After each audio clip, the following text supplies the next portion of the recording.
Investigation is underway after somebody stole 3 Flock license plate reader cameras. Thank you for joining us at 10. I'm Curtis Ming. And I'm Andrea Flores. They were all taken from the same area near Highway 49 and Nevada Street.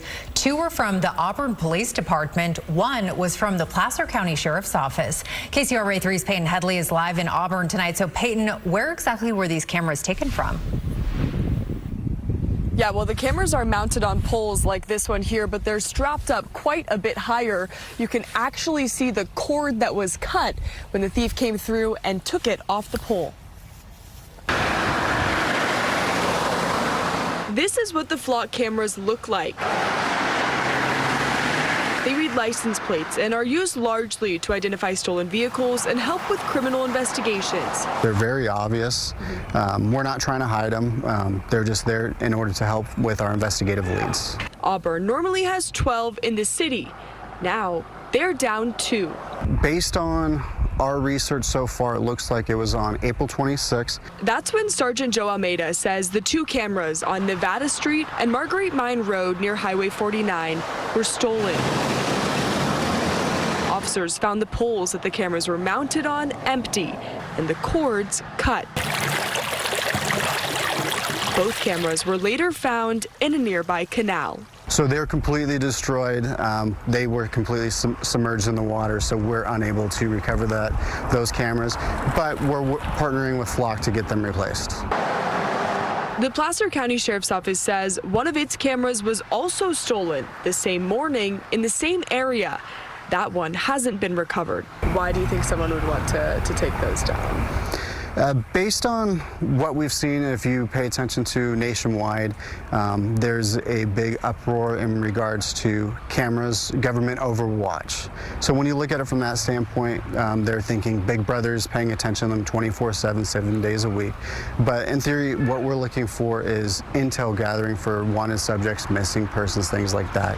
We're not out there looking for anybody every single day. As for who took these cameras, Almeida says they have footage of the suspect, but they're still working to find them.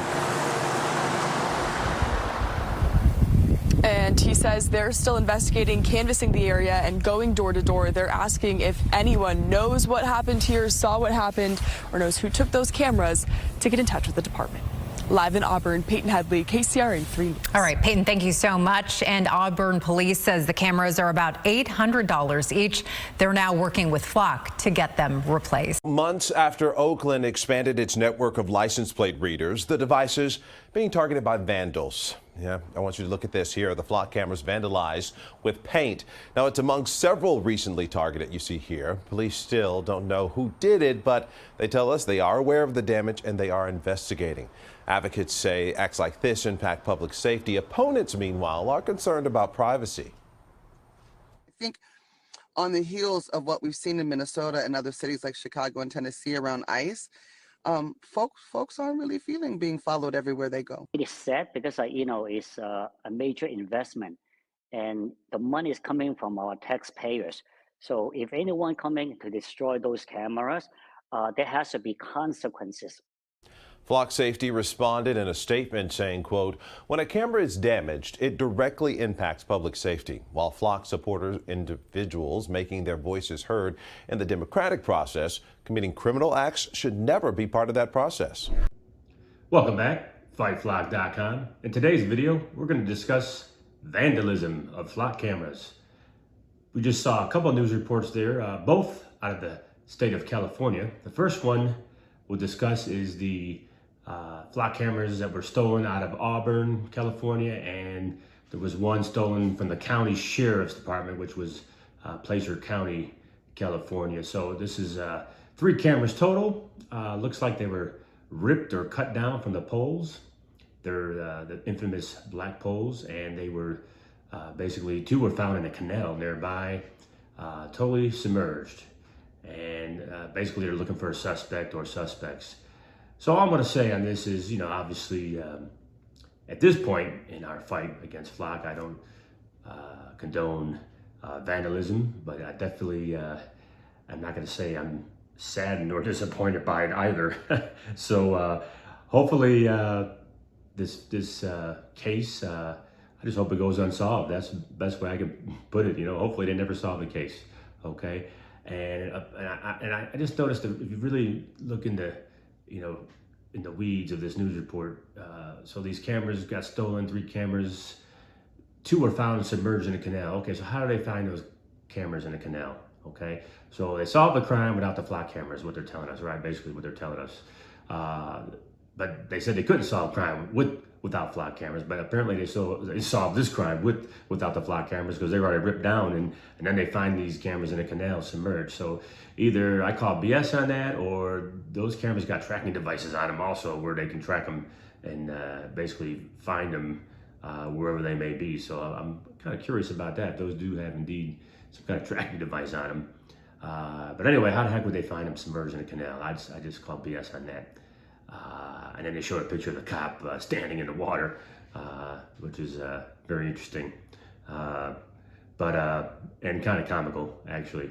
But I would say this is going to keep happening, and this is just the beginning, folks. You're going to see more and more of this kind of stuff as people get frustrated with the system, when they feel powerless, and the only last resort is to resort to vandalism and things like that. I can see this getting worse and worse as the days and weeks and months go by. Okay, and again, I definitely, I see where they're coming from, and again, I feel the pain there, and if this, if we keep getting surveilled, and ultimately it's going to go to Supreme Court, but if we fail there, then this is really going to get out of hand, and I think it's going to be free for all on these cameras.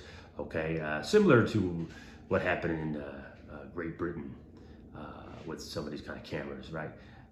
But I think again, this is just the tip of the iceberg. Okay, and the other report was also out of California. It was in Oakland, California, and they had I had read they had just renewed their contract with Flock back in December of 2025, and the news report mentioned that.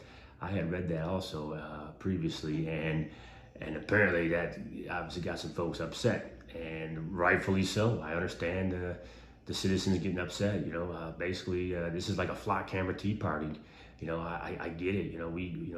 This country was founded. The Tea Party, no taxation without representation. This is the same thing. We don't want to be surveilled, okay, without a warrant, okay.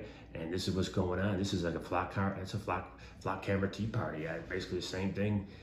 If you want to be frank about it, and in this case, in the Oakland, California case, in West Oakland, there, the vandalism was some spray paint on some of the cameras. It said several cameras, as all the report mentioned. So the spray paint will do a camera in. Obviously, you can't the lens, can't see anything if you paint it, okay. But that was it's a pretty low tech solution, but it does work. And again, we don't condone any kind of vandalism, but I'm definitely not upset about it. I'm definitely not going to lose any sleep over it. Let me put it that way for sure.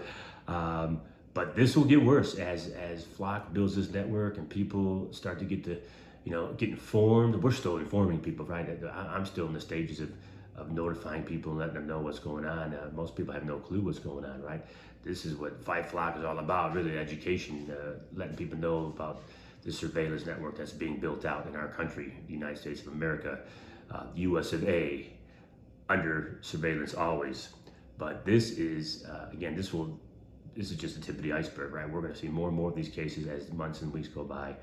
And again, we're, obviously, they're going to charge these folks with some crimes if they catch them, vandalism. I'm sure they're going to put a lot of money behind it too. I'm sure they're going to put a lot of resources behind finding these vandals. They say, oh, the cameras are $800 each or whatever, which the taxpayers pay for anyway. But in the Oakland case, interesting that Flock says, their statement says, well, this impacts safety, blah, blah, blah. If you watch the video again on that news snippet.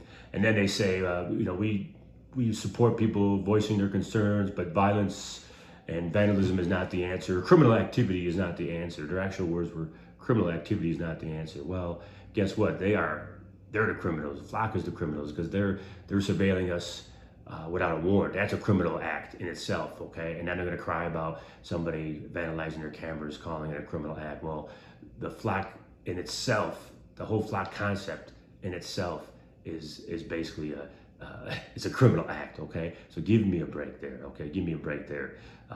You know, two wrongs don't make it right, okay? And that Flock is, they started this, right? They drew first blood, right? And to me, who draws first blood matters, okay? Any kind of fight, any kind of street fight, who draws first blood, that matters, okay? And in this case, Flock drew first blood, okay? So they don't need to be crying about their cameras getting ripped down or painted or vandalized in some kind of way. But thank you for watching. Thank you for your support. Please subscribe. And I appreciate all of my supporters. Thank you. Take care.